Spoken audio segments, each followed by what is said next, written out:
Welcome to doctor Enviro YouTube channel. आज हम पढ़ेंगे ह्यूमन हेल्थ एंड डिजीज़ में। इसमें एक टॉपिक आता है छोटा सा allergy. Please take a screenshot. Allergy का मतलब क्या होता है? जो हमारा इम्यून सिस्टम जो होता है, कभी कभी क्या होता है, ये किसी पर्सन में क्या होता है, ये इम्यून सिस्टम जो होता है हमारा, ये नॉर्मली रेस्पॉन्स करता है। जो भी बाहर का कोई एंटीजन आता है तो इसको ही नॉर्मली क्या करता है, रेस्पॉन्स करता है। रेस्पॉन्स का मतलब क्या होता है, एंटीबॉडीज़ बनाता है, ठीक है ना। तो ये जो एंटीबॉडीज़ बनाते हैं, कभी कभी क्या होता है, बहुत सारे ऐसे लोग होते हैं जिनका इम्यून सिस्टम क्या करता है, वो ओवर रिएक्टिव रेस्पॉन्स करता है किसी पैथोजन को। मतलब किसी पैथोजन का मतलब होता है पोलन हो गया, या डस्ट होता है, या कोई डैंड्र होता है एनिमलों का, तो उसको वो ओवर रिएक्टिव रिस्पॉन्स कर देता है। तो उसकी वजह से क्या होता है, तो उसी चीज़ को हम क्या बोलते हैं, एलर्जी, ठीक है ना। तो वो छींकता है, जो छींक आती है बार बार ओवर एक्टिव रेस्पॉन्स की वजह से, तो उसी को एलर्जी बोलते हैं। तो जो सबस्टेंस जो होता है, जो भी सबस्टेंस जो होता है जो एलर्जी काज करता है, उस सब्सटेंस को बोलते हैं एलर्जन, ठीक है ना। ये उसको बोलते हैं एलर्जन। तो एलर्जन्स ऐसे एग्जाम्पल्स अगर हम देखेंगे तो एग्जाम्पल में एलर्जन्स आते हैं, माइट होता है, डस्ट में जो माइट होता है, या हम पोलन देखेंगे, जो फूल होते हैं, फूलों के टाइम पे क्या होता है, कोई ऐसा कुछ कुछ लोग होते हैं उनको क्या होता है, पोलन से बहुत स्नीजिंग होती हैं। तो वो स्नीजिंग जो होते हैं वही क्या होता है, एलर्जी होता है, ठीक है ना। तो ये भी क्या होता है, पोलन भी एक एलर्जन होता है। एलर्जन का मतलब क्या होता है, ऐसे सबस्टेंसेस जो एलर्जी काज करते हैं। तो अगर हम देखेंगे माइट भी होता है, जो माइट डस्ट में भी होता है, वो भी एक एग्जाम्पल होता है एलर्जन का। या हम देखेंगे एनिमल्स का, या गाय होगा, या छोटे छोटे एनिमल्स होते हैं, उनमें क्या होता है, उनमें डैंडर होता है, उनमें जो स्किन का जो डेड स्किन जो होता है, उससे भी किसी किसी को क्या होता है, एलर्जी होती है।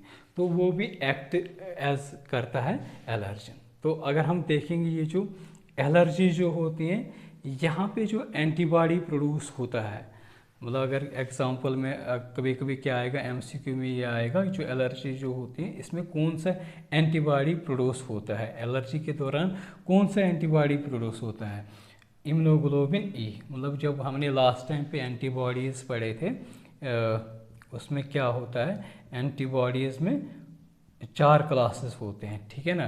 तो 4 क्लासेस में होता है इम्यूनोग्लोबिन ए, इम्यूनोग्लोबिन जी, इम्यूनोग्लोबिन क्या होता है, ई होता है। तो ये जो इम्यूनोग्लोबिन ई जो होता है, ये तभी बनता है जब एलर्जी हमारे किसी पोलन से एलर्जी होती है। अगर हम देखेंगे एलर्जी के क्या क्या सिम्टम्स होते हैं, स्नीजिंग होती हैं, मतलब बहुत सारे किसी किसी को ये क्या होते हैं, एलर्जी के दौरान स्नीजिंग होती है, या आँखों में बहुत सारा पानी इकट्ठा होना, या नोज से पानी आना, या कभी कभी किसी को इतनी एलर्जी होती है वो ब्रीथ, मतलब उसको सांस लेने में भी दिक्कत होती है। तो मसला क्या होता है, ये एलर्जेंस में किस तरीके से प्रॉब्लम होती है। ये जो एलर्जेंस होते हैं, फॉर एग्जांपल अगर हम यहाँ पे पोलन लेंगे, ठीक है ना, पोलन अगर हम लेंगे, या माइट इन डस्ट लेंगे एक एग्जांपल, तो यहाँ पे क्या करता है, जब ये हमारे एनवायरनमेंट में होता है, तो हमारा इम्यून सिस्टम जो होता है ना, इन पोलन्स या डस्ट को, या माइट जो होते हैं डस्ट में, तो इसको क्या करता है, उसको वो मिस्टेकन करता है, उसको वो मतलब अपने मतलब जिस उस पर्सन के लिए वो खतरा लगता है। तो इससे क्या होता है, हमारा इम्यून सिस्टम हमारा इम्यून सिस्टम क्या बनाता है उस टाइम पे, एंटीबॉडीज़ बनाता है। एंटीबॉडीज़ जो मैंने पहले ही बनाया, इम्यूनोग्लोबिन ई। तो इससे क्या होता है, ये इम्यूनोग्लोबिन ई जो होता है, ये निकलेगा हमारे इम्यून सिस्टम से, ये कहाँ पे बाइंड हो जाएगा, मास्ट सेल्स। जब हम आगे पढ़ेंगे तो बहुत सारे सेल्स होते हैं इम्यून सिस्टम में, तो उसमें से एक सेल जो होते हैं इम्यून सिस्टम में, वो होता है मास्ट सेल्स। ये मास्ट सेल्स के साथ ही एंटीबॉडी, ये मास्ट सेल है, ये एंटीबॉडी क्या हो जाएगा, IgE। तो ये क्या होगा, ये बाइंड हो जाएगा इस मास्ट सेल से, ये मास्ट सेल है, ठीक है ना।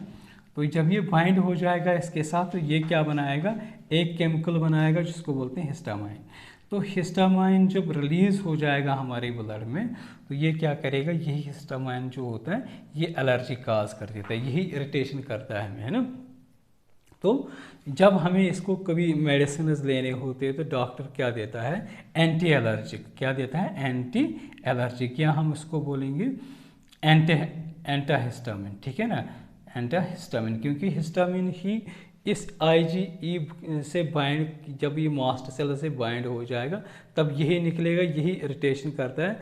तो हमें फिर स्नीजिंग होती है, रनिंग नोज होता है, जो हमने सिम्टम्स पढ़े, तो इसी को हमें प्रिवेंट करना है, ये इस मास्ट सेल से नहीं देते। तो हमें बहुत सारे स्टेरॉइड्स देते हैं जो हमारे इम्यून सिस्टम को, इस ओवर रिएक्टिव रेस्पॉन्स को सप्रेस कर देता है, ठीक है ना।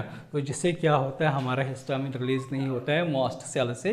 जब मास्ट सेल से हिस्टामिन रिलीज नहीं हो जाएगा तो एलर्जी भी नहीं होगा। अगर आप लोगों को हमारा ये वीडियो अच्छा लगा होगा, प्लीज़ इस चैनल को सब्सक्राइब कर दीजिएगा, वीडियो को लाइक एंड शेयर कर दीजिएगा। Thank you very much.